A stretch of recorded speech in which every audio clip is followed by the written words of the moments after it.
आज देश के अंदर एक बेहद खतरनाक ट्रेंड तेजी से बढ़ता दिखाई दे रहा है। वो ट्रेंड है अधिकारों की लड़ाई के नाम पर सड़क की ताकत दिखाना, भीड़ का दबाव बनाना और हर मुद्दे को जातीय संघर्ष में बदल देना। दोस्तों, बार बार हम ये सुनते हैं कि SC/ST वाले जातियों के साथ भेदभाव होता है, गलत होता है, लेकिन अगर SC/ST ही उपद्रव करने से पीछे ना हटे तब UGC के समर्थन के नाम पर मनुस्मृति ये लोग जलाते हैं, समर्थन के नाम पर हनुमान चालीसा से छेड़छाड़ करके भीम चालीसा बना ये लेते हैं और समर्थन के नाम पर ब्राह्मणों को ही ये विदेशी बता करके नारे लगाते हैं कि विदेशी ब्राह्मण भारत छोड़ो। आखिर इस पर कोई क्या कहेगा। नमस्कार, आप देख रहे हैं क्लियर कट और मैं हूं आपके साथ गरिमा, हाजिर है एक बार फिर आपके बीच एक नए वीडियो को लेकर के।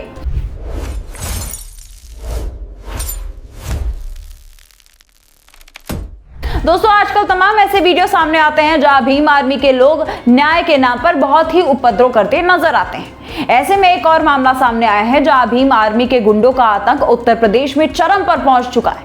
कोई लगाम लगाने वाला है ही नहीं।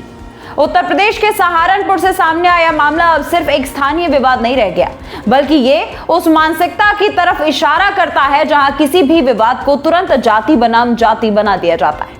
दरअसल दोस्तों, सहारनपुर में मंदिर की जमीन का कब्जा करने के लिए पहले मंदिर के पुजारी पर झूठा आरोप लगाया गया कि वो लड़की छेड़ रहा है। हिंदू मंदिर की भूमि को अतिक्रमित करने के लिए भीम आर्मी एक ब्राह्मण पुजारी को फंसा देते हैं, इसलिए पहले पुजारी को मार रहे हैं। हमेशा की तरह वे पुजारी के खिलाफ झूठे आरोप भी लगा रहे हैं। तो दोस्तों, अब ये कहना शायद गलत नहीं होगा कि कुछ दिनों में भारत देश में ऐसी सभी मंदिरों पर आक्रमण होते रहेंगे। सरकार के संरक्षण में सब संभव है और सबसे बड़ी बात यह है, जो लोग बराबरी की बात कर रहे हैं वही लोग कई बार खुले मंचों से दूसरे समुदायों के खिलाफ नारे लगाते दिखाई देते हैं। ये भीम आर्मी वाले लोग बार बार ब्राह्मणों को लेकर के अनाप शनाप बोलते रहते हैं। आज अगर कोई भी ब्राह्मण समाज की बात करने लगता है तो उसे तुरंत वर्चस्ववादी बता दिया जाता है।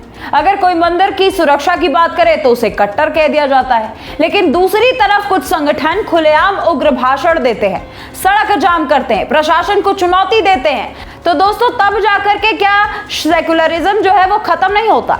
देश की जनता ये दोहरा रवैया अब सब समझ रही है। भीम आर्मी जैसे संगठन शुरुआत में सामाजिक अधिकारों की आवाज बन करके तो सामने आए थे, लेकिन अब सवाल उठ रहे हैं कि क्या कुछ जगहों पर यह आंदोलन अधिकारियों से ज्यादा आक्रामक राजनीतिक शक्ति प्रदर्शन में नहीं बदल रहा। क्योंकि दोस्तों, जिस हिसाब से वीडियो और घटनाएं सामने आ रहे हैं, कई बार प्रदर्शन लोकतांत्रिक कम और दबाव की राजनीति ज्यादा लगने लगता है। आज सोशल मीडिया पर ऐसे वीडियो वायरल होते हैं जहां खुलेआम कहा जाता है कि भीड़ कंट्रोल से बाहर हो जाएगी, यानी खुद उन्हें पता है कि माहौल भड़क सकता है। तो फिर सवाल उठता है कि अगर आंदोलन शांतिपूर्ण है तो भीड़ बेकाबू होने का डर आखिर क्यों। आज मैं सवाल पूछना चाहूंगी भीम आर्मी पार्टी से कि आखिर बार बार हर बार ब्राह्मणों को ही निशाना क्यों। संविधान ये अधिकार नहीं देता कि आप किसी सड़क को घंटों जाम कर दे, आप किसी भी पंडित को जाकर के बिना किसी कारण मारने पीटने लगे, आम जनता को परेशान करिए, धार्मिक स्थलों का विवाद केंद्र बना दीजिए और फिर उसे सामाजिक न्याय का एक नाम दे दीजिए। आज सबसे ज्यादा चिंता की बात तो यह हो गई है कि युवाओं को लगातार जातीय आधार पर बांटने की कोशिश की जा रही है। एक तरफ संविधान की बातें की जाती है और दूसरी तरफ मंचों से दूसरे समुदायों के खिलाफ अपमानजनक नारे लगाए जाते हैं। कई जगहों पर दोस्तों ब्राह्मण भारत छोड़ो जैसे नारे सुनाई देने लगते हैं। सोचिए जरा कि अगर यही नारा किसी अन्य समुदाय के खिलाफ लगा दिया जाता तो क्या देश भर में ऐसा ही माहौल रहता? फिर यही चुप्पी दिखने को मिलती। क्या नफरत सिर्फ एक दिशा में ही गलत मानी जाएगी?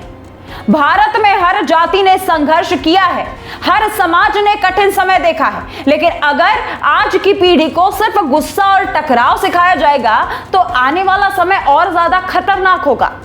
आज जरूरत है बराबरी की, बदले की नहीं। कुछ लोग हर सरकारी नीति को सदियों के शोषण से जोड़ देते हैं, लेकिन सवाल यह भी है कि आखिर कब तक राजनीति सिर्फ जातीय पीढ़ी पर चलता रहेगा।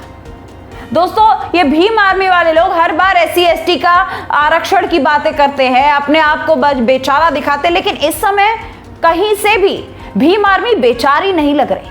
देश के करोड़ों गरीब सवर्ण युवा भी बेरोजगारी से जूझ रहे हैं। कई सामान्य वर्ग के छात्र फीस प्रतियोगिताओं और आर्थिक संकट से परेशान हैं, लेकिन उनकी समस्याओं पर बात कौन करेगा।